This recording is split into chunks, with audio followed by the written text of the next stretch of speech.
ప్రత్యేకంగా చేరవచ్చినటువంటి పరిశుద్ధులకి హృదయపూర్వకమైనటువంటి ప్రేమ వందనాలు. మీరందరూ కూడా ఎరిగిన వారే. స్థానిక సంఘం షాలేము 6 సంవత్సరాలు మీ ఎదుట పెరిగి పసి ఒక విత్తనం వలె వేయబడి ఒక గింజగా మొలకించబడి ఆ తర్వాత ఒక చెట్టు వలె ఎదుగుతూ ఇంకా చిన్న చెట్టే ఉన్నాడు, వాడు ఇంకా పెద్ద చెట్టు అవ్వతాడు. పెద్ద చెట్టు అయిన తర్వాత ఏమవ్వాలి? వృక్షం అవ్వాలి. వృక్షం అయిన తర్వాత ఏమవ్వాలి? కాయలు కాయాలి. కాయలు కాసేది పండ్లు అవ్వాలి. పండ్లు అయిన తర్వాత సంతోషించాలి. ప్రతి కుటుంబంలో తల్లిదండ్రులు ఇది ఈ అనుభూతిలోనికి రావాలని ఏ తల్లిదండ్రులైనా కోరుకుంటారు. ప్రతి ఒక్క హృదయంలో ఉన్నటువంటి ఆ ఆశ, ఆ ఆక్రందన పరిశుద్ధులందరి ప్రార్థన ద్వారా ఓ చక్కటి కుమారుడు అనుగ్రహించబడు. షాలేమునగా సమాధానం అన్న సంగతిని మనం వింటాం. అందుకే షాలేం స్వరం అతని పేరు మీద షాలేము అంటే సమాధానం కలిగించేవాడు ఉండాలి. ఆ మాటకు ఆ పేరుకు అర్థం ఏంటంటే సమాధానం కలిగించేవాడు. బాలుడైన వాడు తర్వాత యవనస్తుడు అవుతాడు, ఆ తర్వాత పెద్దవాడు అవుతాడు. తద్వారా సమాజాన్ని, యేసుక్రీస్తు యొక్క సమాజాన్ని చెప్పేవాడు అవ్వాలి. ఏ తల్లిదండ్రులను కోరుకునేది తనకంటే గొప్ప దైవజనుడుగా, తనకంటే గొప్ప పరిచారకుడుగా, తనకంటే గొప్ప స్థాయిలో ఉండాలని ప్రతి తల్లిదండ్రులు, ఇక్కడ ఉన్న వారందరూ కూడా, ఇక్కడ వింటున్న వారందరూ కూడా, ఈ గ్రామంలో ఉంటున్న వారందరూ కూడా అదే కోరుకుంటారు. అవునా కదా? నాకంటూ నా కొడుకు, మనకేమీ లేకపోయినా మన బిడ్డలు బాగుండాలి కదా. మనకేమీ లేకపోయినా మన పిల్లలు బాగుండాలి, మన వాళ్ళు బాగుండాలి. వాడు బాగుంటే మనం బాగున్నట్టు. చాలామంది అంటారు, అయ్యా మీరు బాగుంటే మేము బాగున్నట్టు. పిల్లోడు బాగుంటే ఈ మాట గుర్తు తల్లిదండ్రులు ఆనందిస్తారు. 6 సంవత్సరాలు పూర్తి చేసుకొని 7వ సంవత్సరం అది పరిపూర్ణమైన సంవత్సరం. 7 పరిపూర్ణతకు గుర్తు. 7 సంవత్సరాలు దేవుని యొక్క కాపుదలలో, దేవుని భద్రతలో, పరిశుద్ధుల స్థలములో, దైవ సన్నిధిలో, ఆరాధకుల మధ్యలో, అనేకమైన సభలలో గాయకుడుగా పాడే భాగ్యం సంఘం ప్రోత్సహించగా వాడు ఆ స్థితిలోకి ఎదగడానికి కారణం. ఛానల్లో కూడా తను పాడిన పాట మీరందరూ కూడా వింటూ ఉన్నారు, మీరు చూస్తున్నారు, మీరు తిలకిస్తూ ఉన్నారు. ఎంత అమూల్యమైనటువంటి విధంగా నేర్పిస్తున్నటువంటి సంఘం ప్రోత్సహించగా వాడు అలా వృద్ధిలోనికి రావడానికి కారణం. తల్లిదండ్రులతో పాటు కూడా ఎవరు కారణం? సంఘము కూడా కారణం. అది ఆ తర్వాత బంధువర్గం కారణం. పాడినాయన, నేర్చుకోయన, చదువునాయనని ప్రోత్సహిస్తూ ఉండగా 6 సంవత్సరాలు వాడి జీవితం 7లో ప్రవేశించింది. సంఘ ప్రార్థనలు చాలా శక్తివంతమైనది. ఇప్పుడు కూడా ఈ కార్యక్రమాన్ని ప్రారంభించినప్పుడు చినుకులతో ప్రారంభమైంది. చినుకులు పడతా ఉంటే పరిశుద్ధులు ప్రార్థించగా అద్భుతకరంగా చినుకులన్నీ కూడా ఆగిపోయాయి. సూర్య చంద్రుల్ని ఆపించగలిగిన శక్తి దేవుని సేవకులకి ఇచ్చాడు. సంఘానికి ఆ ధన్యత, సంఘానికి ఆ వరం ఇచ్చాడు, ఆ భాగ్యం ఇచ్చాడు. అందులో బట్టి మనం హర్షించదగిన వారు, అందులో బట్టి ప్రభుని కొనియాడదగిన వారు, అందులో బట్టి దేవుని పూజించదగిన వారు. యేసు ప్రభుని గురించి మనం చూస్తూ ఉన్నాం. ఈ రాత్రి వేళ షాలేము వాని జీవితంలో దేవుడు చేసినటువంటి ఒక వాక్యాన్ని మనం చదువుదాం. సామెతల గ్రంథం 9వ అధ్యాయం 1వ వచనంలో మనం చూస్తాం. రాయబడిన మాట మనం చూడండి. 11వ వచనం ఏం రాయబడి అక్కడ? 9:11 నా వలన నీకు దీర్ఘాయువు కలుగును, నీవు జీవించు సంవత్సరములు అధికమగును. నా వలన నీకేం కలుగును? దీర్ఘాయువు కలుగునమ్మా. ఒక బిడ్డ ఆయుష్కాలం దీర్ఘాయువు అంటేని 6 ఏళ్ళు కాపాడింది నువ్వా నేనా? నువ్వు నేను కాదు, దేవుడు కాపాడాడు. జీవాత్మను ఓదగా నరుడు జీవాత్మ అయ్యాడు.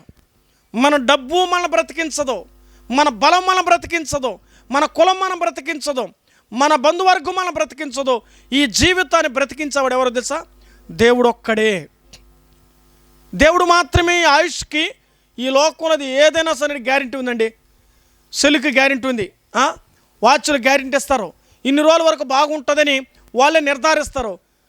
అలాగే ఎందుకంటే మాత్రలు కూడా ఇంతవరకే గ్యారెంటీ, తర్వాత గ్యారెంటీ లేదు.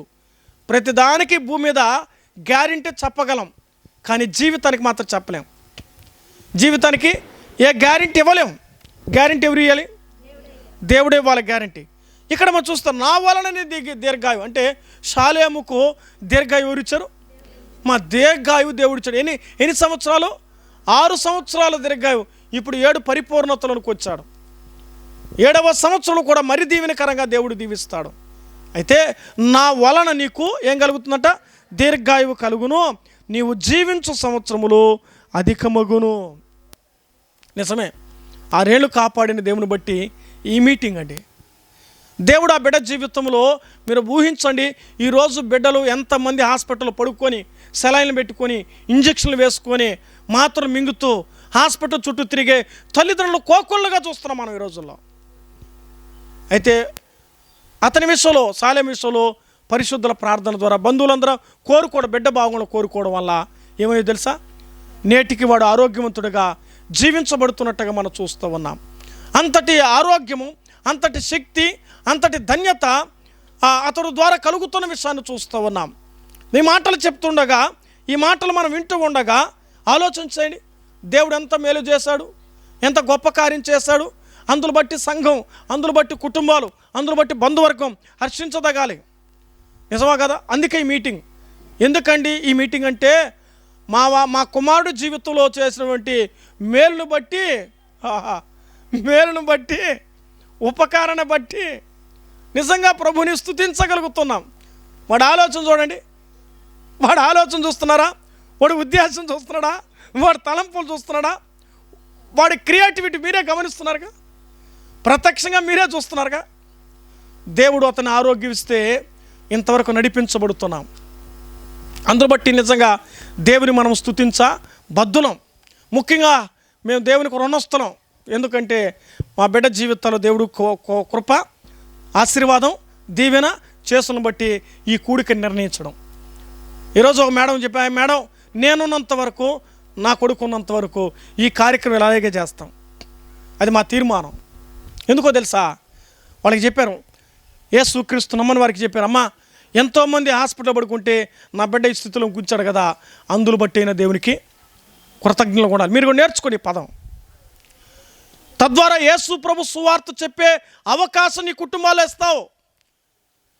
ఒక జన్మదినం, ఒక శుభకార్యం, ఒక పెళ్లి దినం నీ కుటుంబాలు జరిగితే యేసు ప్రభుని పరిచయం చేస్తావు భూమి మీదకి. నువ్వు ఎంతకాలం అలా పరిచయం చేయకుండా ఉంటున్నావో, ఈ ఛానల్ చూస్తున్నవారు, వింటున్నవారు ప్రభువుని నీ ద్వారా పరిచయం అవ్వాలి. ఈ గ్రామానికి నువ్వెవరో అర్థం కావాలి. నువ్వు నమ్ముతున్న దేవుని యొక్క శక్తి, ఔన్నత్యం అర్థం చేసుకోవాలి. దేవుడు ఎంత గొప్పవాడో, ఎంత శక్తిమంతుడో నువ్వు ఆలోచించి రాత్రి వేళ మా కుటుంబాలు చేస్తున్నటువంటి ఘనమైన మేలుడు మీ కుటుంబాలు కూడా జరిగిస్తాడు. కాబట్టి ఆయుష్కాలం ఎవరి చేతిలో ఉంది? దేవుని చేతులోనివన్నీ. అందుకే మరొక వాక్యం చూద్దాం. మనం ఎరిగిన వారమే 103వ కీర్తనలో మనం ఎరిగితే, నా ప్రాణమా, నా అంతరంగం సమస్తమా, నా ప్రాణమా ఆయన చేసిన ఉపకారంలో దేనిని మరువకుము. అందుకే మరవకుండా కృతజ్ఞత చెల్లిస్తామన్నాం. మరవకుండా కృతజ్ఞత ఎలా చెల్లిస్తున్నామంటే 10 మంది ద్వారా సమాజంలో, సంఘములో, సమూహములో, గ్రామంలో, అయ్యా మా పిల్లవాడి జీవితంలో ఈ జన్మదినం వాడికి ఎంత ఆనందమో, ఇదంతా పిలిచాడు, స్కూల్ అంతా చెప్పాడు, వాళ్ళ మేడాలకి, వాళ్ళ సారు వాళ్ళకి, వాళ్ళు ఇదంతా ఇంటి డోర్ టు డోర్ ఏమన్నా నా బర్త్డే అని వాడు పలుకున్నాడు. చిన్నపిల్లల బర్త్డే పెద్దగా ఉంటుంది. లేకపోతే ఇంత పెద్ద పిల్లడు అనుకో, గొమ్ముడు మా డిగ్రీ స్టూడెంట్కి పోయేంత బర్త్డే అంటావు, పబ్లిక్ అయితే ఏమని అంటాం. ఏం చేసుకోకూడదా? ఎందుకు చేసుకోవాలి? ఈరోజు మీరు చెప్పండి, ఎందుకు బర్త్డే చేసుకోవాలి? రీజన్ ఏమి? దేవుడు ఆశీర్వదించాడు, దీర్ఘాయుతో నింపాడు, మరి తన బతుకు జీవితాన్ని ఇంతవరకు నడిపించాడు, ఇంతవరకు ఆశీర్వదించాడు. ఇటువంటి మీటింగులు ఖచ్చితంగా చేయాలి, నువ్వు ఖచ్చితంగా చేయాలి. నువ్వు ఆయన చేసిన ఉపకారాలకు సంఘం ప్రార్థన చేయలేదా? సంఘం అంగలార్చలేదా? కుటుంబస్తులు కోరుకోలేదా? బంధువర్గం కోరుకోలేదా? గ్రామస్తులు కోరుకోలేదా? మీ కుటుంబాల క్షేమం కొరకై ఆలోచన చేయాలి.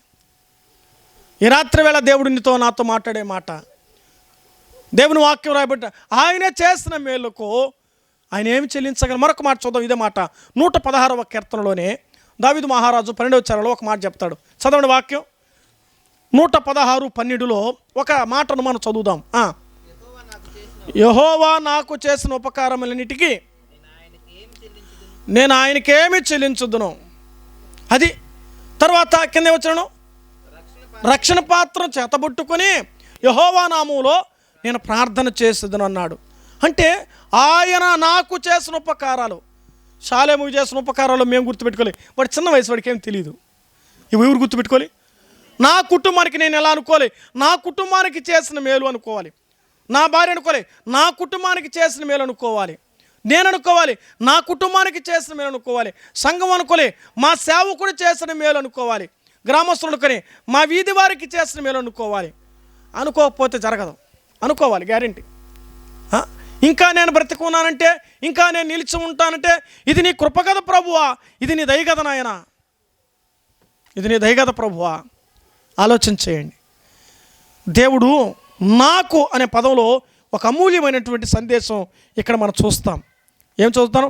116వ కీర్తన 12వ వచనంలో యెహోవా నాకు చేసిన ఉపకారములన్నిటినీ, దేవుడు తల్లిదండ్రుల ద్వారాను, దేవుడు బంధువర్గం ద్వారాను, దేవుడు స్నేహితుల ద్వారాను, దేవుడు సంఘము ద్వారాను, దేవుడు గ్రామస్తుల ద్వారాను ఉపకారాలు చేస్తాడు. కొన్ని సందర్భాలు అపకారాలు కూడా జరుగుతాయిలే. ఉపకారాలు ఉన్నాయి, అపకారాలు ఉన్నాయి. కానీ బైబిల్ ఉంటుంది, దేవుడికి ఏం పేరు? యెహోవా అందరికీ ఉపకారి. అందరికీ ఉపకారండి. ఆయన వీధి భేదం, జాతి భేదం, గ్రామ భేదం, దేశ భేదం లేదు, కుల మత భేదాలు లేకుండా అందరికీ ఉపకారం చేస్తాడు. ఆయన అపకారి కాదు, ఆయన ఉపకారి. యెహోవా అందరికీ ప్రభు. ఆ ప్రభువుని నమ్మితే ఈ రాత్రి వేళ ఈ ఉపకారం నీకు జరుగుతుంది, ఈ మేలు నీకు వస్తుంది, ఈ దీవెన నువ్వు అనుభవిస్తావు, ఈ క్షేమాన్ని నువ్వు పొందుతావు. యేసుక్రీస్తు నమ్మిన తర్వాత ఏమండి, యేసుక్రీస్తున్నప్పుడే నన్ను ఎవరు అబ్బా అసలు మురళి బ్రతకతాడో లేదని చెప్పేవాళ్ళు. అయితే దేవుడు బ్రతికించగా ఆయుష్కాలంలో 40 సంవత్సరాలు దాటిపోయాను నేను. 23 సంవత్సరాలు ఈ సుదీర్ఘమైనటువంటి సేవలో దేవుడిచ్చిన భాగ్యం. లోకం కాదంటే ప్రభు రమ్మన్నాడు, లోకం కష్టం అంటే ప్రభు ఇష్టమన్నాడు. అందుకే సేవ. ఎవరేమనుకున్నా ప్రభు మనకిచ్చిన భాగ్యం అది. దేవుడు కృప ద్వారా మనం 10 మందికి సువార్త అందించగలుగుతున్నట్టే ఇది మన భాగ్యం కాదా? మనం ఉన్నామంటే ఆయనకి అవసరం, మనం జీవిస్తామంటే ఆయనకి అవసరం. అందుకే మనం ఇంకా ఉన్నాం. కొంతమంది అంటే ఆయన పిలిస్తే ఎవరు కాదనగలరు, ఆయన రమ్మంటే ఎవరు వద్దనగలరు. ఈ జీవితం దేవుడిచ్చాను బట్టి దేవుని ఈరోజు ఆయనకు కృతజ్ఞతలు చెల్లించాలి. నాకు చేసినటువంటి ఆ మాట మనం అర్థం చేయండి, ఉపకారములన్నిటినీ అని. చూడండి, నాకు అనే పదంలో 4 వచనాలు చెప్తాను నేను. నాకు అనే పదం ఈ సంవత్సరం, ఏ సంవత్సరం? 2020. నేను 4 చెప్తున్నాను. 2024 నా టైటిల్ ఏం చెప్పాను? అర్ధరాత్రిలో ఏం చెప్పాను? 4 చెప్పాను. జనవరి 1కి 4 చెప్పాను. నిన్న 4 చెప్పాను. ఈరోజు 4 చెప్తాను. రేపు కూడా 4 చెప్తా. ఈ సంవత్సరం అంతా 4 దిక్కుల్లాగా 4. మొదటి వచనం చూద్దామండి. ఇర్మియా గ్రంథం 20వ అధ్యాయం 11వ వచనం చదువుకుందాం. ఇర్మియా గ్రంథం 20:11. అయితే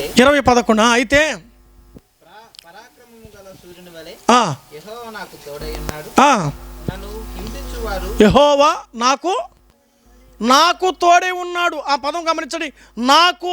యెహోవా నాకు చేసిన ఉపకారంలో నాకు దేవుడు తోడుగా ఉన్నాడు. నాకు ఒక్కడికే కాదు, నా కుటుంబానికి కాదు, ఈరోజు వింటున్నాం మీకందరికీ దేవుడు తోడుగా ఉంటాడు. నువ్వు నమ్మితే యేసు ప్రభుని నీకు తోడుగా ఉంటాడు. నువ్వు ఆయన దగ్గరికి వస్తే ఆయన నీకు తోడుగా ఉంటాడు. ఆయన ఆనుకుంటే నీకు తోడుగా ఉంటాడు. యెహోవా నీకు తోడుగా ఉంటాడు. ఎంతవరకు? మనం ఉన్నంత వరకు ఆయన తోడుగా ఉంటాడు. భూదిగంతాల వరకు ఆయన ఉండే దేవుడు అన్నాడు. నేను మొదటివాడును కడపటివాడును యుగయుగాలు జీవించేవాడు అన్నాడు. ఆయన మనకు తోడుగా ఉంటాడు. ఆయన పేరు ఇమ్మానుయేలు. యెహోవా మనకు తోడు అని అర్థం. దేవుడు మనకు తోడుగా ఉంటాడు. షాలేముకు ఎన్ని సంవత్సరాలు తోడున్నాడు? 6 సంవత్సరాలు తోడుగా ఉన్నాడు. ఇక రాబోయే సంవత్సరాలు కూడా ఆయన ఎలాగైతే ఉన్నాడో రాబోయే రోజులు కూడా ఉంటాడని అది మన నిరీక్షణ. కాబట్టి నాకు తోడుగా ఉన్నాడు మీరు అనుకోవాలి. 2023 వరకు ఎవరు తోడుగున్నారు? దేవుడు మనకందరికి తోడుగా ఉన్నాడు. 2024 కూడా వచ్చాం. ఎవరు తోడుగున్నారు? ఆయనే మనకు తోడుగా ఉన్నాడు. ఆయనే మనకు తోడుగా ఉన్నాడు. కాబట్టి ఆయన మనకు తోడు. షాలేముకున్న తోడు ఈరోజు నీకు నీ కుటుంబానికి కూడా ఉన్నాడు. అది నమ్మాలి మీరు. మేము పొందుతున్నటువంటి మేలులో మీరు కూడా ఏం చేయాలి? పాలి పొందమని చెప్పాం. కాబట్టి ఒకటి, దేవుడు నాకు ఎట్టున్నాడు? నాకు తోడుగా ఉన్నాడు. ఈరోజు చాలామంది దేవుడు నాకు తోడు లేదనుకోవద్దు. నీ తోడు నీ దేవుడే, నీ తోడు నువ్వు నమ్మిన దేవుడే, గుర్తుపెట్టుకో. నెంబర్ 2 చూద్దాం రండి. కీర్తన 118:13. కీర్తన 118:13 చదువుదాం. నేను తోసితివి, యెహోవా నాకు సహాయము చేసును. మన టైటిల్ ఏంది? నాకు చేసిన మేలుడు, నాకు సహాయము చేసును. నెంబర్ 1, నాకు తోడుగా ఉన్నాడు. నెంబర్ 2, నాకు సహాయం చేశాడు. మా కుటుంబానికి సహాయం చేశాడు, షాలేముకు సహాయం చేశాడు.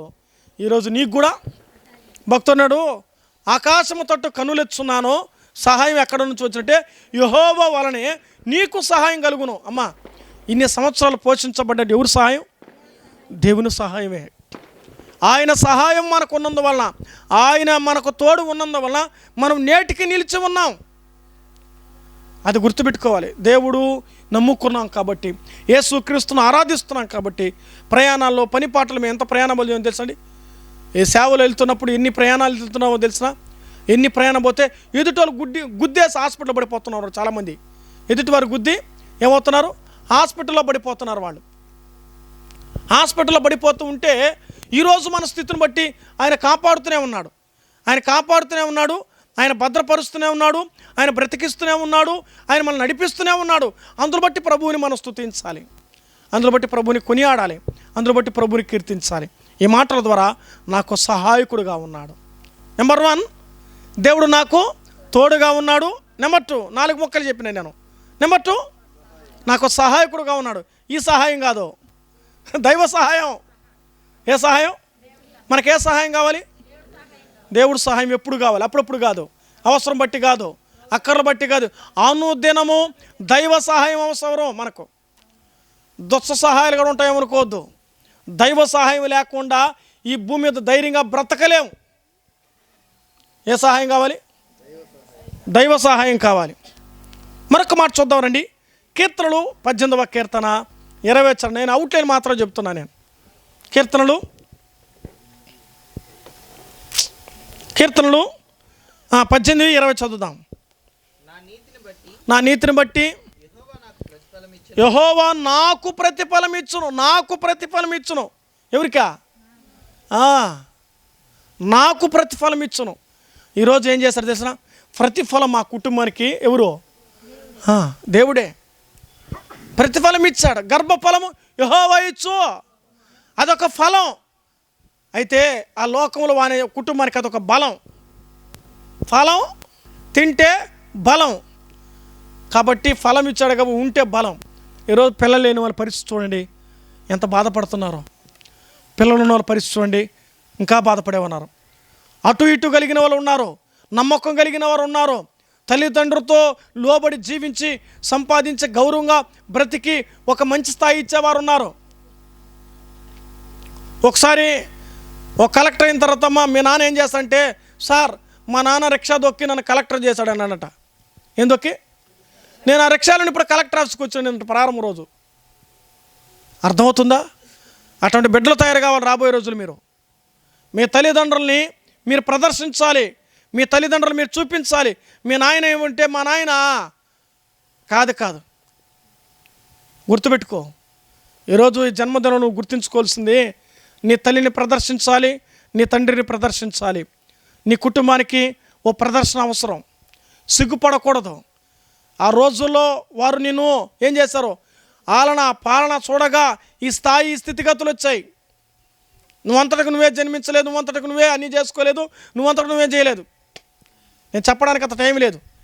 సంఘంలో ఉన్నప్పుడు మనం వాటి మీద ధ్యానం చేద్దాం. కాబట్టి నాకు దేవుడు ఏం చేశాడు? ప్రతిఫలం ఇచ్చాడు. నెంబర్ 1, నాకు తోడై ఉన్నాడు. నెంబర్ 2, నాకు సహాయకుడిగా ఉన్నాడు. నెంబర్ 3, నాకు ప్రతిఫలం ఇచ్చాడు. చివరిగా ఒక వచనం చూద్దాం చూడండి. కీర్తనలు 3వ కీర్తన 5వ చరణం. 2024కి 4 అంశాలు అన్నాను. ఆ 4 అంశాలు చెబుతున్నాను. యెహోవా నాకు ఆధారము కావున, అది యెహోవా నాకు ఆధారం. నీవే నా ఆధారం కదా. మనకు ఆధారం ఎవరండి? మన ఆధారం దేవుడే. ప్రతి దాంట్లో దేవుడు రావాల్సిందే. మన ఆధారం దేవుడే, మన కొండ దేవుడే, మన అండ దేవుడే. దేవుడు ఒకరి ద్వారా నుంచి ఏదో సహాయం చేస్తాడు, అది గుర్తుపెట్టుకోవాలి. దేవుడు డైరెక్ట్గా సహాయం చేయడు. దేవుడు డైరెక్ట్గా నీవాడు ఏది కూడా ఆయన ద్వారా కలుగుతుంది. ఏదైనా బలము ఆయన ఆధారం, జ్ఞానము ఆయన ఆధారం, శక్తి ఆయన ఆధారం. అవునా కదా. జ్వరం వచ్చి సంవత్సరాలకు పడుకుంటే ఏం చేస్తావు? ఏమండి, కాలు జరబడ్డారు, 3 నెలలు బెడ్ రెస్ట్లో ఉంటున్నారు. ఇప్పుడు నీ బలం ఏమైంది? ఆ బలమే లేకపోతే బలాన్ని కోల్పోయావు. తిరిగి బలమే అంటే దేవుడే. ఎంత మందులు వేసిన, ఇంజక్షన్ వేసినా కుదరడం లేదు. దేవుని నామంలో ప్రార్థన చేస్తే ఆ బలమే తిరిగి వస్తుంది. దేవుని నామంలో చేసే ప్రతిది కూడా అద్భుతాలు చూస్తున్నాం. ఇప్పుడే చూసారు కదా యేసు ప్రభు నామం. ఏ నామా చూసారా లేదా? అది అద్భుతమైన కార్యం. అంటే పరిశుద్ధులు ప్రార్థన చేస్తే ఈ సంవత్సరంలో ఇచ్చే స్టేట్మెంట్ ఇదే మొదటిసారిగా. నా అనుదిన జీవిత సేవలో వాన పడకుండా ప్రార్థన ముగించిన అనుభవాలు లేవు. ఎప్పుడైనా స్టార్ట్ చేస్తే ఆటోమేటిక్గా వస్తాయి. అనేక సందర్భాలు ఇటు సేవలో పోయినప్పుడు జరిగే ఈడ నీళ్ళని సర్దేస్తాం. ఏమ్మా ఏడని తెలియక సర్దేస్తే కబరే ఎత్తునాయన బాబు ఎత్తునైనా వేస్తున్నాం. కానీ బయట మీటింగులు, ఓపెన్ మీటింగులు పెట్టినప్పుడు, ఒక గ్రౌండ్లో పెట్టినప్పుడు, ఇటువంటి అరేంజ్మెంట్లో ఉన్నప్పుడు, పెద్ద పెద్ద స్పీకర్లు పెట్టినప్పుడు ఎత్తగలం? అది ఒక్కొక్క బాక్స్ అంతా తెలిసిన 2 ఎత్తి లేపాలి, మోసటోళ్ళు 2 లేపాలి. అంత బలమైన స్పీకర్స్ అవి. అలాంటి వాటి మధ్యలో దేవుడు సహాయం చేయలేదా? కాబట్టి ఈరోజు ఆయన మనకేమాడు? ఆధారం. ఆయన పరలోకం వదులుకొని ఈ భూలోకానికి వచ్చి తనకు ఆధారంగా చేసుకోవడానికి, తనతో కూడా పరలోక రాజ్యంలో కూర్చుండబెట్టాలని, పరలోకంలో నీవు కూడా దేవునితో యుగయుగాలు జీవించాలని, నీ పాప శాపాన్ని తీసివేయడానికి కొరకు యేసు ప్రభు లోకానికి అరుదించి మన కొరకు చనిపోయి సమాధి చేయబడి తిరిగి లేచాడు. ఆయన నమ్మితే పరలోక రాజ్యం, ఆయన నమ్మితే మోక్షం, ఆయన నమ్మితే యుగయుగాలు దేవునితో ఉండే భాగ్యం. ఈ లోకం విడిస్తే ఆయన సన్నిధి. మనం అనంతకాలం బ్రతుకున్నంత వరకు దేవుడు నీ కొరకు సిలువలో బలి అయిపోయాడు. గుర్తుపెట్టుకో. నీ కొరకెవరు ప్రాణం పెట్టగలరు? నీ కొరకెవరు గాయపరచగలరు? నీకెవరు మరి దెబ్బలు తినగలరు? నీ కొరకెవరు అవమానించబడగలరు? నీ కొరకు ప్రభు అలా చేయబడ్డాడు. నీ కొరకు ప్రభు అలాగూ గాయపరచబడ్డాడు. ఈ విలువైన సమయంలో ఇంకా యేసుక్రీస్తు నమ్మకపోతే నమ్మి పరలోకం పొందాలని ప్రభు పేరట తెలియచేస్తున్నాను. కాబట్టి ఆయన చేసిన ఉపకారంలో మేము దేనిని మరవకుండా, అందుకన్నాడు కదా 116వ కీర్తన పరుడు, నాకు చేసినటువంటి ఉపకారాలు 4 ఉపకారాలండి. ఇంకా ఎన్నో ఉన్నాయి ఉపకారాలు, కానీ 4 పెట్టాను నేను. 2024కి 4 విషయాలు పెట్టాను. కాబట్టి ఈ 4 మన హృదయంతరంగాల్లో మనం దాచుకున్నప్పుడు నిజమే కదా ప్రభువా, నాకు తోడుగా ఉండి, నాకు సాయం చేసి, నాకు ఆధారంగా ఉండి, నాకు ఫలం ఇస్తున్నావు. 2024 అంటే ఇతని జీవితంలో, సాలేము జీవితంలో ఇదొక ఫలం. మరొక సంవత్సరం చూస్తామని ఏమైనా గ్యారెంటీ ఉందా? దేవుడు మనకి ఇచ్చాడు కదా, ఇదొక ఫలం. 2007 పరిపూర్ణతలోనికి నడిపించబడ్డాం. ఇటు ధన్యత భాగ్యం ఇచ్చిన దేవునికి హృదయపూర్వకంగా మనసారా మనము కృతజ్ఞతలు చెల్లిస్తూ ప్రభుని గణపరుద్దాం. అట్టి విధంగా ప్రభు సహాయం చేయనుగాక. ఆమేన్.